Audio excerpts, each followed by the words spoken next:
nandito kami ngayon at nag-iintay ng aming pilot episode dito sa aming mansyon ng Bruce.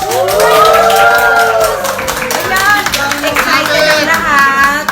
Kaya naman makikita nyo yung iba magla-livestream dito at yung iba ay tututok, syempre, sa ating GMA Network para mapanood ang tunay na story. At tingnan natin kung kaninong mansyon to.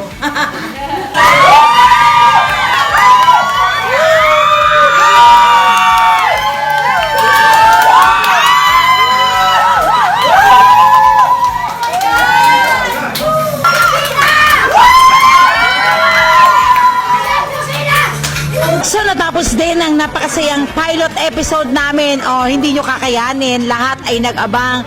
Lahat nagtigil taping kami. Nagtigil shoot dito para mapanood ang pilot episode. Kaya naman alamin natin ang opinion ng iba pang mga actors natin. Let's go! Ay, ito si Miss Bina! Unahin na natin si Miss Bina. Miss Bina, how do you feel?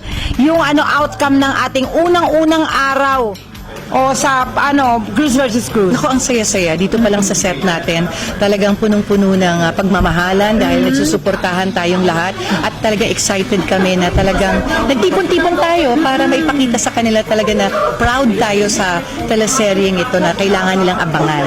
Kung mababalik ba ang nakaraay, hindi na. Na-excite ako, tapos kasi suspense, di ba, yung nangyayari, umpisa pa lang, di ba, bungad pa lang, may itinatakbo na to si Manuel, di ba, at yung isa pa, syempre, parang finally, ito na, first day, ng Cruz versus Cruz. Ang nakaraay, hindi na. Ibig ng tulad, ang binigay sa'yo, sinta. Anong pakiramdam mo dito sa mga unang nakita natin? Ako, sinabi nga nila, poging-pogi ako dito. Pinag-aagawan ako ng dalawang magagandang dilago. Siyempre, sobrang excited din ako dahil finally yung pinaghirapan namin, mapapanood yun na. At sobrang, siyempre, proud kami sa proyekto na ito. Dahil alam namin na pinaghirapan namin at alam namin maganda at siguradong lahat kayo makaka-relate sa kwento namin. Welcome po sa live stream po ng Cruz versus Cruz. Sana po ay nanonood kayo lahat ng Luzon, Visayas, Mindanao. Yes!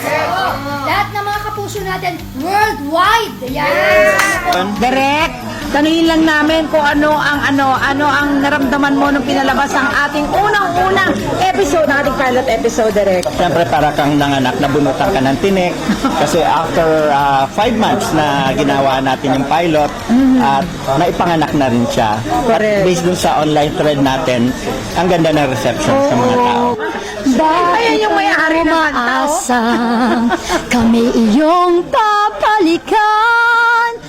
One more! Kung magkabalik ba ang nakaraay, hindi na iibig ng tulad ng binigay sa'yo, sinta. Huwag bilang naman ako ang iyong iniwan.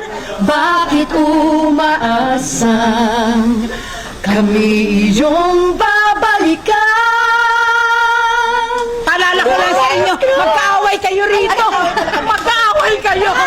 Cruz versus Cruz!